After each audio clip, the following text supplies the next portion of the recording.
이 본문이 속한 누가복음 12장 1절서부터 34절은 읽어보면 계속해서 강조하는 것이 있어요. 두려워하지 말라, 염려하지 말라, 근심하지 말고 무서워하지 말라 하는 것이 계속 반복되고 있습니다. 특히 13절로 21절의 이 어리석은 부자 비유는 물질에 대한 염려, 미래에 대한 염려 때문에 생기는 이 두려움과 걱정이 탐심으로 나타났다 하는 것을 잘 보여주고 있습니다. 그러면서 이 탐심의 염려를 이기려면 어떻게 해야 되느냐? 하나님으로 부요한 자가 되라. 이게 결론이었어요. 그래서 다시 이것을 도표화시키면 이런 겁니다. 1절로 12절은 외식과 누룩을 이야기를 하면서 이 외식을 이야기할 때도 염려, 두려움, 근심, 걱정을 말을 해요. 그러니까 염려 때문에 외식을 하는 거죠. 그리고 22절로 34절인 오늘 말씀도 읽어보면 염려 또는 무서워한다라는 말들이 나옵니다. 그러니까 34절까지 누가복음은 이 전반부 전체가 염려, 두려움을 주제로 한다. 그리고 가운데인 13절로 21절, 우리가 지난주에 본 어리석은 부자 비유의 핵심이 탐심입니다. 그래서 이 탐심의 원인이 염려, 근심, 두려움이라는 것인데, 이것은 의지할 것이 오직 돈밖에 없는 사람으로 만들어 버리는 거죠. 그래서 이 돈 앞에서는 이웃이 안 보이고요. 또 하나 뭐가 안 보인다고 그랬죠? 하나님이 안 보여요. 그러니까 돈 앞에서 이 탐심에 붙들리면 이웃과 하나님을 못 알아보고 안 믿는 겁니다. 이 욕심을 넘어서려면, 이 염려를 넘어서려면 하나님으로 부유한 삶을 살아야 하는데 그것이 어떻게 가능할까? 이것에 대한 대답이 오늘 본문이다라고 말할 수 있습니다. 그래서 오늘 본문은 크게 두 가지로 하나님으로 부유한 삶을 살려면 이렇게 해야 된다를 말하는데, 그 첫 번째가 22절로 30절이에요. 이런 이야기죠. 염려하지 말고 하나님을 신뢰하라. 이 화면을 읽지 않겠습니다. 여러분이 좀 보시고요. 어느 미국 유학생 부부가 차도 있고, 중고차지만 집도 있고, 하루 세끼 밥도 먹고 공부까지도 한답니다. 했답니다. 그러니까 미국에서 공부한다는 것이 돈이 엄청 드는 거예요. 장학생으로, 국비 장학생으로 가지 않는 한. 다만 좀 부족한 것이 뭐냐면 생활용품을 쓰레기통에서 주워오거나 거라지 세일이라는 것이 중고 세일인데 우리나라에 거지 같은 그런 느낌이 나는 단어죠. 그러니까 거기서 좀 산 거를 쓴다는 거, 이게 좀 부족한 것이고, 또 집이 있긴 있는데 아주 싼 학생 아파트에 산다는 것이고, 카페트가 낡아서 땅바닥이 다 보인다라는 거, 이런 것들이 좀 흠이지만 대신에 책장에 책이 가득하고, 학생이니까. 근데 사람들이 자기들을 보는 시각이 세 가지더래요. 첫 번째 시각이 뭐냐 하면은 처음에는 자발적인 가난인가 하고 바라보다가 이게 1년이 넘어가니까 진짜 가난뱅이로구나 하고 수군거리더래요. 한국 교민들이 한국에서 무슨 죄 짓고 문제가 있어서 도망쳐 왔나라고. 그 다음에 두 번째는 처음부터 일단 깔보고 무시하는 사람들이 있더랍니다. 세 번째는 그렇게 해서 어떻게 이 사회에 적응하며 살겠느냐 하고 한심하고 이상하게 바라보는 사람들이 있더랍니다. 이 유학생 사회에서는 이것이 성공이다라고 하는 공식이 있는데, 한국에서 유명 대학을 나와서 미국에서 유학을 마치고 귀국하면은 그래도 이름 있는 대학의 교수로 초빙이 되는, 이것이 성공 방정식이라고 그래요. 그래서 이 세상에서는 나이와 지위와 상관없이 생활 수준은 이렇게 되어야 한다라고 하는 기준이 있고, 그것이 안 되면은 무시하고 깔보는 겁니다. 그래서 사람들이 기를 쓰고 성공하려고 돈 벌려고 하고 애를 쓰며 걱정하고 염려하고 경쟁하고 그렇게 되는 거죠. 그래서 자기들의 하루하루의 삶이 하나님의 은혜라는 것을 믿는 사람들은 알지만 느끼지는 못하는 거예요. 이게 참 이율배반적이죠. 지식은 있어요. 그런데 느끼지 못해요. 우리 찬양대에서 오늘 은혜 찬양을 했는데, 은혜 찬양하는 것과 은혜를 늘 느끼며 사는 것은 별개예요. 아시죠? 별개입니다. 찬양 안 해도 되는데 느끼고 살아야 돼요. 감사하면서 살아야 돼요. 근데 이게 잘 안 되는 것이, 목사가 은혜 설교하면 은혜를 늘 감사하고 느끼면서 할까요? 그건 별개예요. 설교하고. 이게 인간입니다. 여러분도 똑같아요. 그래서 예수님이 부자, 어리석은 부자 이야기를 할 때 제자들 중에 이런 생각이 있다는 거죠. 그렇다면 우리는 뭘 먹고 살라는 말입니까? 아무것도 하지 말고 기도만 해야 하나요? 인생 즐기면은 죄인가요? 뭐 이런 생각이 들 수 있다 그 말이에요. 그러나 이 말씀은 의식주에 관심 갖지 말아라, 직업에 관심 갖지 말아라, 그때그때 되는 대로 살아라, 기도해라, 이런 이야기가 아니단 말이죠. 자기 필요를 공급하기 위하여서 부지런히 일하는 것은 죄다, 이런 이야기를 지금 하는 것이 아니에요. 열심히 일해야 돼요. 그 대신에 22절 23절을 보면 무엇이 더 중요한지를 알고 살아야 된다 하는 이야기가 오늘의 첫 번째 주제입니다. 그래서 잘 보시면 먹을 것이 뭐죠? 음식이죠. 그 다음에 입을 것이 뭐죠? 이것이 의복이죠. 그러니까 먹을 것과 입을 것, 이 음식과 의복과 뭐를 대조를 하느냐 하면 먹을 것은 목수모고 대조를 하고 입을 것은 모모고 대조를 합니다. 이 두 가지 중에 어떤 것이 더 본질이죠? 목숨이 본질이죠. 몸이 본질이죠. 옷이 본질은 아닌 것이죠. 내가 염려하는 먹을 것, 입을 것은 본질이 아니다. 목숨과 몸이 본질인데, 더 중요한데, 그런데 이 목숨과 몸을 주신 분이 누구냐? 하나님이다 그 말이죠. 그러므로 과도한 염려, 근심, 걱정 때문에 우리의 필요를 공급하는 하나님을 신뢰하지 못하는 것을 경계하라. 이게 22절, 23절이에요. 먹고 입고 쓰려고 돈을 벌고 열심히 일하는 것은 좋은 거예요. 그렇지만 궁극적으로 그것들이 하나님의 손으로 말미암아서 우리에게 주어진다라는 것을 기억하면서 살아야 한다라는 말씀을 하는 거죠. 그런 다음에 예화 2개를 드는 겁니다. 여러분, 설교 시간에 목사가 예화를 드는 것은 재밌게 하려고 들을까요? 웃기려고, 아니면 감동 주려고 들을까요? 성경 말씀을 더 잘 이해하게 하려고 드는 것처럼 예수님도 22, 3절을 더 잘 이해시키려고 두 예화를 드는데 첫 번째가 까마귀예요. 그게 24절입니다. 읽어봅니다. 시작. 까마귀를 생각하라. 심지도 아니하고 거두지도 아니하며 골방도 없고 창고도 없으되 하나님이 기르시나니 너희는 새보다 얼마나 더 귀하냐. 까마귀를 생각하라 밑줄, 너희는 얼마나 귀하냐의 밑줄입니다. 여러분이 까마귀가 어떤 동물이냐면, 새냐면 우리가 6, 7절에서 봤던 참새 있잖아요. 그 참새보다, 참새 한 마리에 뭐 1,000원, 2,000원 하는데 그거보다 훨씬 쓸모없는 새가 이스라엘에게 까마귀예요. 왜냐하면 까마귀는 식용이 되지만 참새는, 까마귀는 절대 먹으면 안 되는 거예요. 레위기 11장 13절로 15절을 보면 하나님께서 율법에서 까마귀를 부정한 동물이라고 딱 찍어놨어요. 그러니까 이 까마귀는 만져도 안 되고요, 잡아도 안 되고, 먹는 건 더더군다나 안 되는 거예요. 그러니까 식용으로도 쓸 수 없죠. 그러니까 이 부정하고 가치 없는 까마귀를 왜 등장시켰느냐는 거죠. 여러분, 율법에서 부정하다고 하는 까마귀는 그렇게 하나님이 정해놨기 때문에 다 굶어 죽었죠. 김제 가다 보면, 익산 가다 보면 까마귀 한 마리도 없죠. 다 굶어 죽어가지고. 근데 김제 가다 보면은요, 까마귀 떼가 이 전신줄 저기에 줄에 얼마나 많이 붙어 있는지 몰라요. 어떻게 까마귀가 살고 있죠? 부정한 새인데? 하나님이 이래요. 그 부정하고 가치 없는 까마귀를 먹이고 입히는 분이 하나님 나다 그래요. 아니, 이게 우리는 웃지만 이스라엘 사람들은 이게 충격적인 이야기라고요. 부정한 부정한 새라고 하나님이 지정을 율법에 해놨는데 그걸 하나님이 먹이신다. 말이 안 되는 이야기를 한 거예요, 예수님이. 근데 생각해 보니까 이치적으로 맞아. 여러분, 이게 우리하고 이 듣는 이스라엘 사람하고 다르다고요. 가장 가치 없고 부정한 세상의 모든 까마귀가 다 굶어 죽었느냐? 아니다. 어째서 안 굶어 죽었느냐? 부정한 새조차도 하나님이 먹이시기 때문이다. 그렇다면 너희는 새보다 얼마나 더 귀하냐? 이거 말하려고 그러는 거죠. 얼마나 더 귀하죠?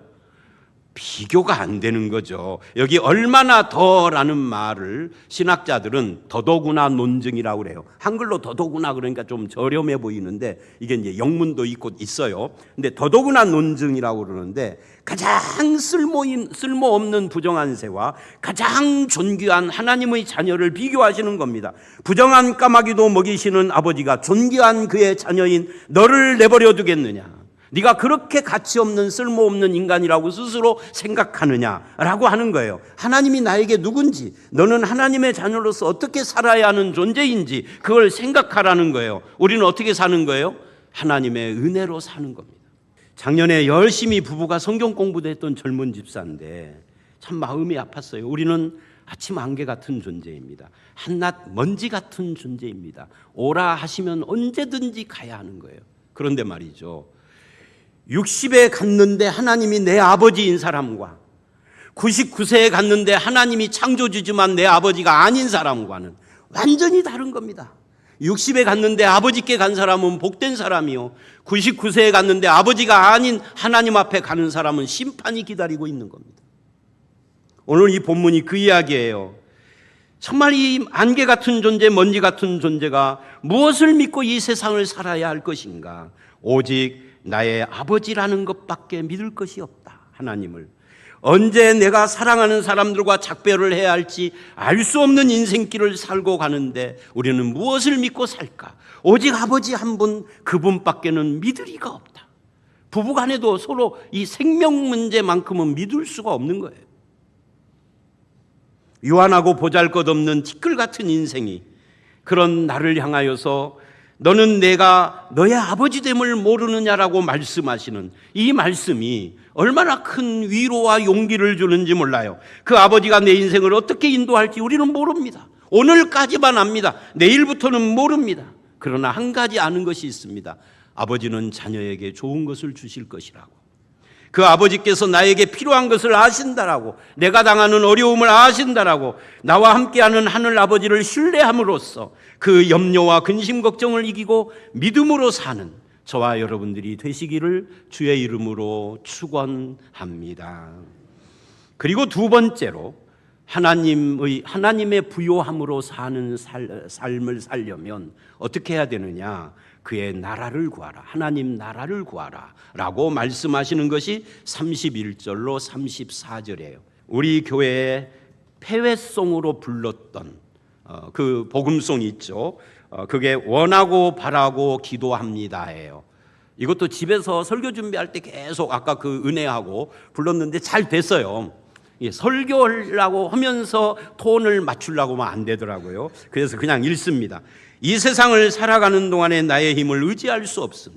기도하고 낙심하지 말 것은 주께서 참 소망이 되심이라.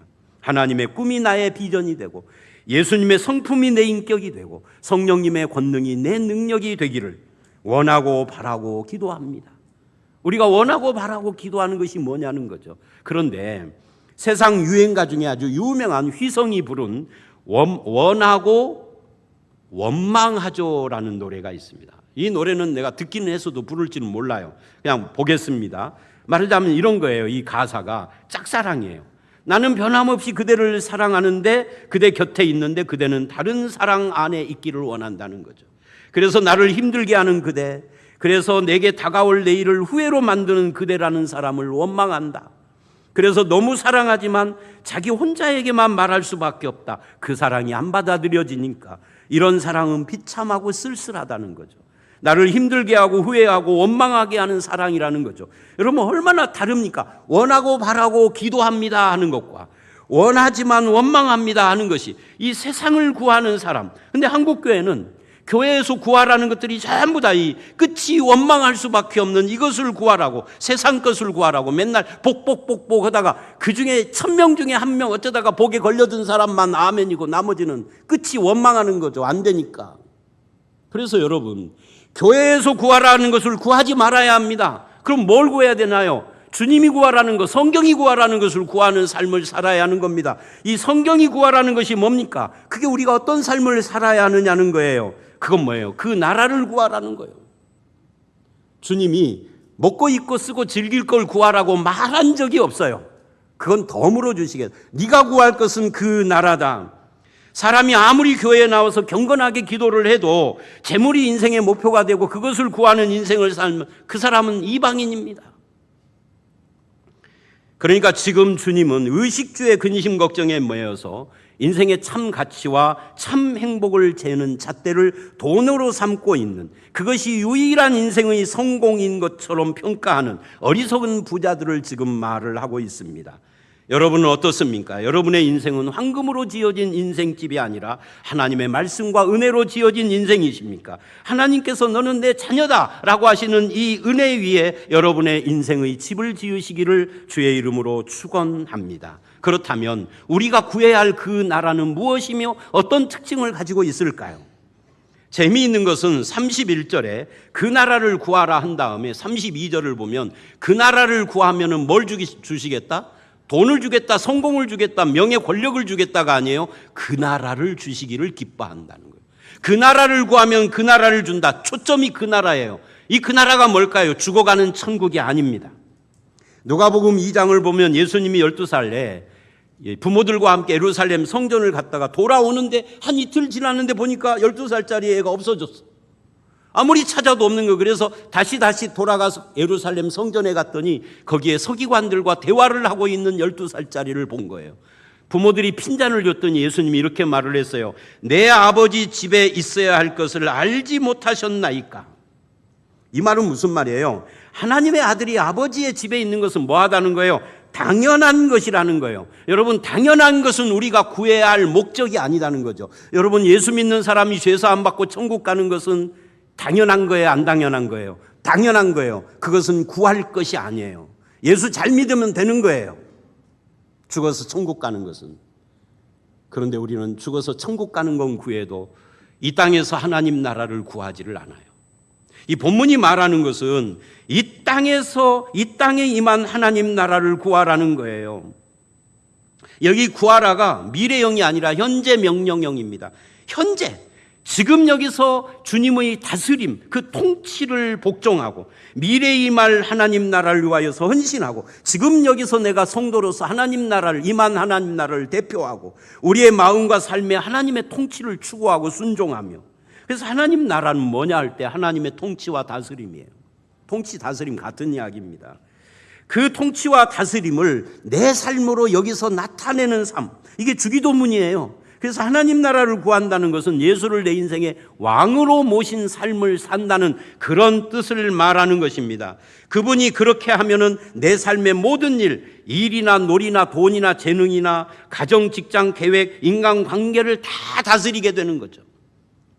그래서 이 나라를 구한다라는 이 나라의 특징, 그 특징, 성격이 뭐냐 하면은 두 가지예요. 공평과 공의입니다. 공평이라는 것은 공적인 영역, 재판이라든지 정부 행정 서비스라든지 이런 면에 있어서 평등입니다. 이거는 많이 배운 사람, 적게 배운 사람, 부자, 가난한 사람 상관없이 전라도, 경상도 이런 똑같이 평등한 세상을 말하는 거예요. 공의는 뭐냐면 자비예요. 사랑인 거죠. 요거는 좀 연약한 자, 가난한 자, 좀 장애인이라든지 좀 부족한 사람들에게 사랑을, 자비를 베풀어 주는 거죠. 이 평등과 이 자비가 어우러졌을 때 그 나라의 샬롬, 평화가 온다는 거죠.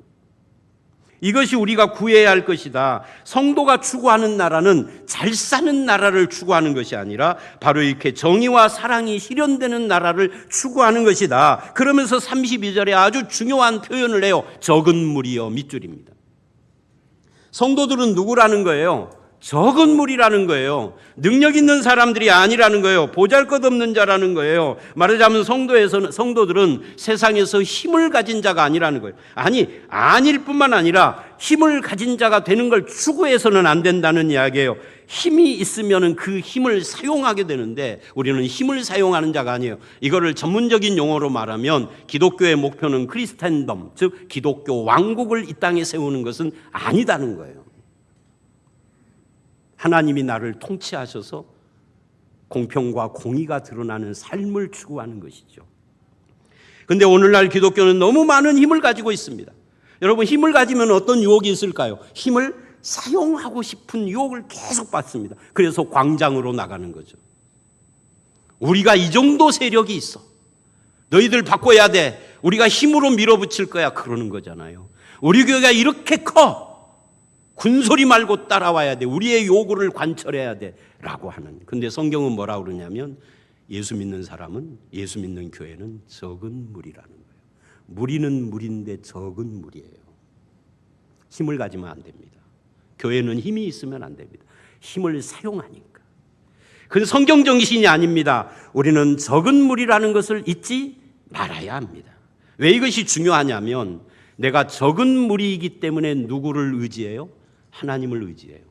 우리가 그렇게 하나님의 일하는 방법에 내가 함께함으로써 담이 없는, 끝이 없는 보물을 하늘에 쌓는 것이다. 그러므로 내가 가진 것을, 물질이든 재능이든 지위든 능력이든 내가 가진 힘이든 이것을 끌어안고 사는 것은, 그것이 목표인 사람은 이방인이지만 그것을 하나님 나라를 위하여 사용하는 사람은 마음을 하나님 나라에 두고 마음이 하나님으로 부요한 참된 성도다. 이거 지금 이야기를 하는 겁니다. 이걸 통해서 우리가 하나님의 일에 동참하는 것을 세상에 드러내야 된다. 그래서 내가 나의 보물을 무엇으로 삼느냐에 따라서 내 마음이 있는 것이 결정되는 거죠. 내가 소유하는 것만 알면 마음이 세상에, 땅에 속한 사람이고, 성도의 마음이 하늘에 있는 사람은 하나님 나라를 이루어 가는데 내가 도구가 되고 내가 주님의 일꾼이 된 것을 감사하고 기뻐하는 삶을 사는 겁니다. 그렇게 사는 저와 여러분들이 되시기를 주의 이름으로 축원합니다. 그래서 오늘 메시지의 결론이 이거예요. 염려하지 말고 하나님을 신뢰하라. 그분이 너의 아버지다. 신앙이라는 것은 의지가 약한 사람의 자기 최면이 아니에요. 그렇게 말하는 도올 김용희 같은 사람이 있지만 성경이 말하는 것은 아버지 없던 인생이 아버지를 만나는 것이, 이게 신앙입니다. 그래서 이것을 어떤 분은 물고기가 물을 만난 것이라고 그렇게 표현을 해요. 예수를 몰랐던 과거에 우리는 물 없는 곳에 사는 고기였어요. 물 없는 곳에 사는 고기의 특징은 뭐죠? 썩어가고 있다는 거예요. 죽어가고 있다는 거예요. 아니, 죽은 거죠. 파리떼가 꼬이고 냄새가 나는 거죠. 그런데 물 밖에 있던 그 썩어가는 그 고기를 살리셔서 물속에 넣은 걸 우리는 구원이라고 그러고, 그런 하나님을 믿는 걸 신앙이라고 그래요. 근데 이렇게 고기를 살린 다음에 사막에다 두실까요? 푸른 초장에 두실까요? 살리신 이유를 생각하면 우리를 푸른 초장에 두지 사막에 두지 않는다고요. 살 수 있도록 물속에 두신다고요. 그래서 사람은 본질적으로 하나님이 복주시고 보호하시고 거룩하게 하심 속에서 우리의 모습이 드러나는 겁니다. 물고기가 물을 떠나는 것이 자유가 아닌 것처럼 사람이 하나님 떠나는 것도 자유가 아니에요. 물고기가 물속에 있는 것을 속박이라고 하지 않는 것처럼 우리가 하나님의 말씀으로 살고 하나님을 사랑하는 것은 제한이 아니에요. 굴종이 아니에요. 해를 보지 못하는 꽃은 시들어요. 썩어서 퇴비가 돼요. 해를 만나는 것은 꽃에게 제한이 아니라 오히려 꽃다워지는 겁니다. 나는 해 없는 곳에 살고 싶어요. 거리석은 이야기를 하는 거죠. 똑같아요. 하나님의 자녀는 말씀대로 살고 하나님의 뜻대로 사는 것이 구속이 아닙니다. 허락된 하나님의 복을 지금 누리고 있는 겁니다. 자녀답게 되라고요. 그럼 우리가 해야 할 일은 뭐예요? 이 물속에서 꽃이 햇빛 아래서 그 본래의 영광을 드러내는 것처럼 우리가 하나님이 허락한 이 은혜와 말씀 속에서 그걸 복으로 삼고 나를 지으시고 사랑하시고 복주시는 창조주의 영광을 내 삶을 통해서 드러나는 거, 이걸 뭐라고 그래요? 이걸 예배라고 그러고 이것을 전도라고 하는 겁니다.